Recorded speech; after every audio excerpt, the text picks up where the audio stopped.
Western leaders are in Kyiv to mark the second anniversary of Russia's invasion of Ukraine. Foreign dignitaries, including the prime ministers of Italy, Canada and Belgium, and the head of the EU Commission, arrived overnight to express solidarity as Ukrainian forces are running low on ammunition and weaponry, while Western aid hangs in the balance. President Volodymyr Zelensky vowed that Ukraine will defeat Russia as the war entered its third year. Let's welcome Denise Brown, the UN resident and humanitarian coordinator in Ukraine. She is in Dnipro in the southeast today. Hello and welcome to DW, madam. As you travel around the country with your humanitarian work, how are people doing emotionally as the full-scale invasion enters a third year? Yeah, thank you very much. I think a lot is said about the resilience of the Ukrainian people. And while that's very true, they are very determined. I think this also hides the fact that the country is traumatized. This war is about loss of homes, loss of jobs, loss of life, loss of loved ones. And this impacts people's everyday lives as we see an increase in intensification in the strikes that impact civilian infrastructure and civilians. There's been a 47% increase in the loss of civilian life between November 2023 and January 2024. So situation is difficult. I don't see any improvements in the humanitarian situation, and I doubt very much that there will be until this war is finally over. Hammering a bit more on the humanitarian situation, you don't sound optimistic that it's going to get any better. Is that right? No, that's correct. I see no reason for anyone to believe that there will be an improvement in the day-to-day life of Ukrainians, particularly those who had to flee the war in the east and the south. We have close to 5 million people displaced within the country. We have millions who remain in the regions along the front line.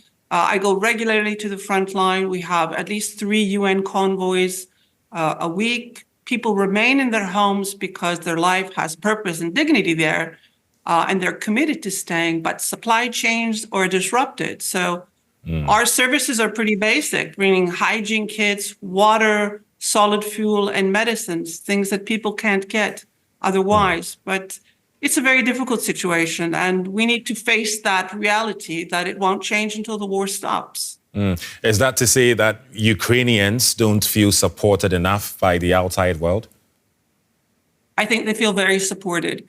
In all of the trips that I do, whether it's to Chasiv Yar in Donetsk or Orehif in Zaporizhia or anywhere in the Kherson region, we are always so well received by the people of Ukraine who thank us so much that I feel completely humbled by their thanks, by their approach.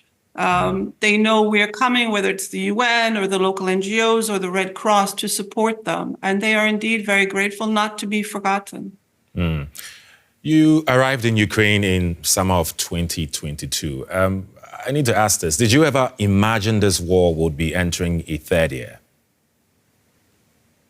I could never have imagined that the international community could allow this kind of suffering to continue now into its third year. It's very difficult to accept from a humanitarian point of view, this daily suffering caused by what is a violation of the UN Charter by a member state. Earlier, our correspondent Nick Connolly in Kyiv told us how optimistic ordinary Ukrainians are about the war ending soon. Obviously, people are tired after 2 years. People are constantly confronted with news of people who've died, been killed, lost limbs at the front line as soldiers. But I think when you talk to people, they say, yes, we would obviously love this to be over. But if you ask them, are you willing to accept Russia holding on to basically 20% of Ukraine's territory? And they say no. They say if we give the Russians now a chance, maybe by freezing this conflict like they did after 2014, then Vladimir Putin will be back in a few years' time stronger. And next time, maybe he will actually take Kiev and will be on Europe's doorstep. So there's a real sense that as difficult as this is now, it is worth doing. And people will tell you, I'm fighting now so that my children don't have to. So there is really, I think, a big consensus still that it is worth carrying on, as difficult as it might be. Military analyst Marina Maron is a postdoctoral researcher at the War Studies Department at King's College London. Is the lack or speed of military aid 2 years on from the West to blame for Ukraine's lack of progress on the front lines? Good afternoon, Ben. Well, I think it's not as simple as that. Of course, the lack of ammunition that we're seeing right now is a major factor. However, there are other factors that need to be considered. On the one hand, it's also a shortage of manpower and the problems that Ukraine has been facing with the command and also with a mobilization law that will soon possibly come into force.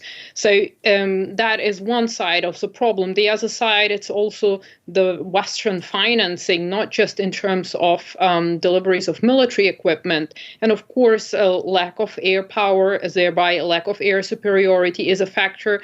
Another factor is, of course, Russia's strategic adaptation to the kind of war that it is waging against Ukraine. So we have to take all those into account in order to understand the complexity of the conflict without trying to reduce it to one single factor. Mm-hmm. But to boil it down to one of the factors, or to focus on one of the factors, weapons. There are certain Western weapons that are being held back from Ukraine, aren't there?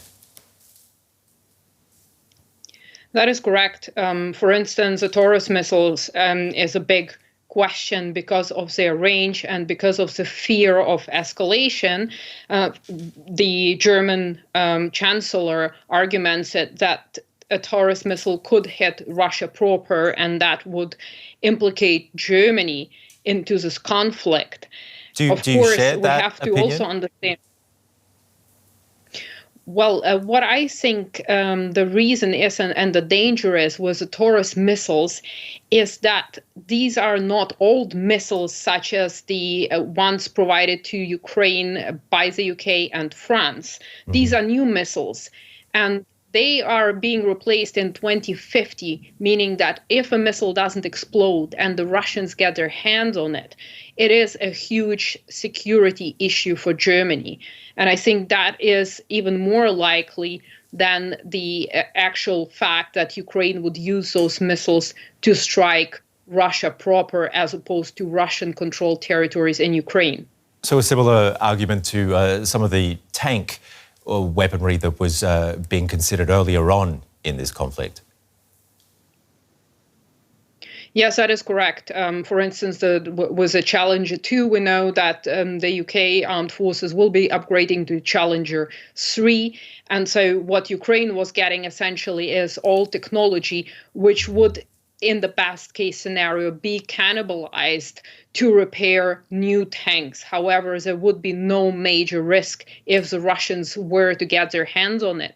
The same goes for the F-16s that Ukraine might be getting soon, meaning that even if it falls into Russian hands, it doesn't present a security threat to the NATO alliance. However, with the Taurus missiles, we have a completely different picture. Are you expecting, perhaps with these new weapons at some stage, that we will see a new counteroffensive launched by Ukraine this year? Well, it seems that the change in command in Ukraine was perpetuated by the fact that General Zaluzhny didn't see a possibility of a new counteroffensive. Now, General Alexei Syrsky seems to differ when it comes to that perspective. So there is a possibility that General Syrsky will actually try to conduct another counteroffensive, perhaps sometime in summer. But I'm sure that given the battlefield configuration right now, the Ukrainian side will try to save manpower and to wait until they get more ammunition and possibly wait until they get the F-16s. Okay. We will be talking to you, no doubt, very soon again here on DW News. Military analyst Marina Maron, thank you for your insights. Thank you for having me.